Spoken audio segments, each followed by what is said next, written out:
Alors, c'est une manifestation qui regroupe à la fois, il y a un aspect sportif, puisqu'aujourd'hui les enfants font du foot sur le terrain, mais très citoyenne, puisqu'on a aussi un village citoyen de présent, avec une quinzaine de partenaires, et les enfants doivent à la fois participer au foot et faire des ateliers sur toute une sensibilisation avec différentes thématiques, qui aura un effet sur le classement final. En partenariat avec la CNL, bien évidemment, et nous sommes accompagnés par la ville aujourd'hui de Pont-à-Mousson et notamment par son club de foot, le SPAM aussi, qui est très présent.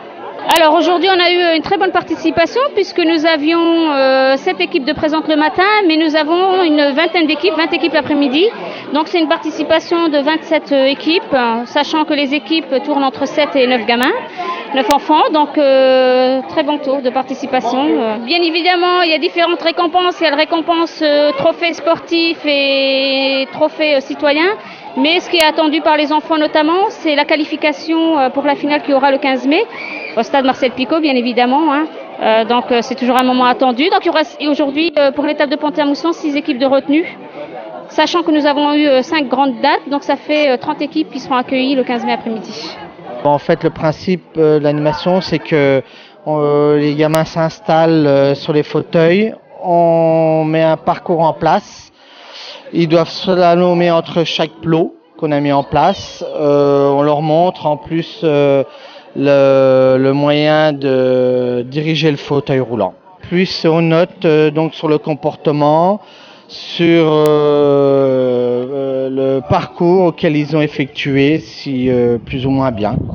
Oui, aujourd'hui, donc Carrefour Santé, la caisse primaire d'assurance maladie de Meurthe-et-Moselle. Donc on est présent depuis maintenant quelques années avec le Fair Play.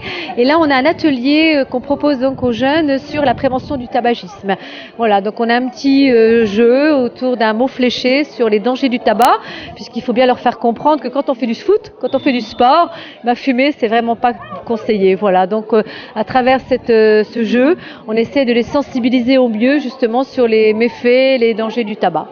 Donc en fait, nous, on fait du conseil sur tout ce qui est maîtrise de l'énergie et énergie renouvelable. Alors du style, quel est le petit geste à faire pour éviter les courants d'air? Donc on attend que les enfants nous répondent, fermez les portes, fermez les fenêtres. Quelle est la bonne température de chauffage pour les pièces à vivre et pour les chambres? Donc il faut savoir pour une pièce à vivre, c'est 19 degrés. Et pour les chambres, 16 degrés, ça suffit. Et 1 degré d'écart de consommation, quand on augmente d'1 degré, c'est 7% de consommation supplémentaire sur la facture. Donc, est-ce que vous connaissez les différentes ampoules? Là, on a différents types d'ampoules. On a les lampes basse consommation, les lampes halogènes et les LED. Donc, au niveau des consommations, c'est l'ampoule LED qui consomme le moins. Ensuite, c'est la lampe basse consommation et après, c'est la lampe halogène. Parce que la lampe halogène fait de la lumière, mais elle fait aussi de la chaleur.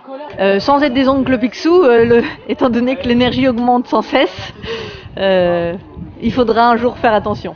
Alors, on est sur le stand de tri sélectif de la communauté de communes du pays de Pont-à-Mousson pour expliquer aux enfants comment effectuer le tri correctement et leur expliquer quelques règles, les différents déchets qu'on ne met pas dans le tri. Les questions, pas trop de questions, essentiellement de l'explication. Donc c'est de l'information. C'est de l'information. Une interrogation écrite, ouais. Malgré une journée de fair play, ils ont quand même une petite interrogation écrite pour retrouver les différents déchets à répertorier et à remettre la matière du déchet sur le questionnaire. Et au nombre de bonnes réponses, je mets les points. Ça commence à passer, même bien un peu moins avec les parents, parce qu'ils font encore quelques erreurs, mais les enfants commencent à s'y mettre.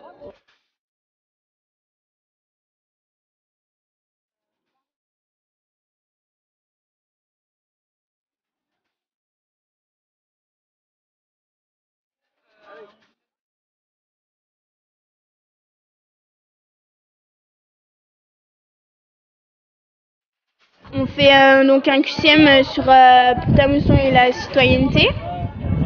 Donc il y a 10 questions sur les monuments, sur par exemple combien de temps élu un maire, un président. Quel est le monument de Pont-à-Mousson du XVIIe siècle classé monument historique en 1910? Et donc c'est l'abbaye des Prémontrés.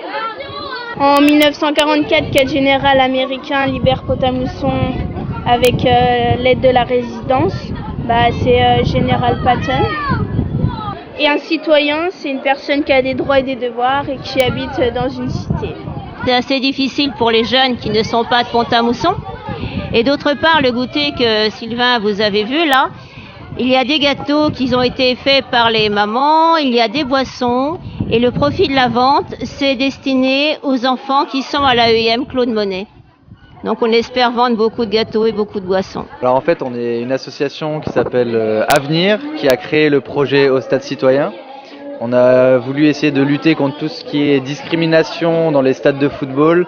On essaye d'inculquer aux jeunes toutes les nouvelles notions et tout ce qui est fair play et notions de respect.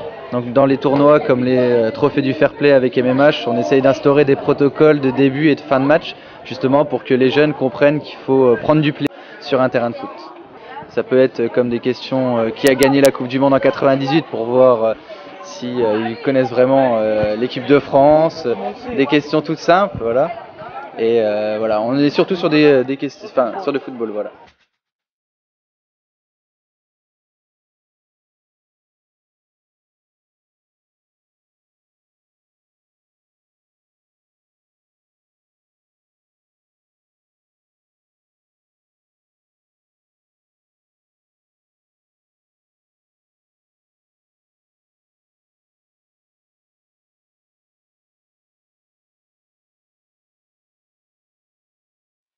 On a axé les questions sur une connaissance un peu générale du club et un peu d'encadrement aussi, sur les anciens joueurs, et puis voilà, sur quelques règles de la loi et sur tout le boulot du stadier, quoi. On entoure les qualités d'un bon stadier, hein, donc c'est faire respecter le règlement dans le stade, respecter les infrastructures avant et après le match, l'accueil des spectateurs, puis et ainsi de suite, quoi. Donc après le nom des tribunes du stade, sachant qu'il y a 4 tribunes.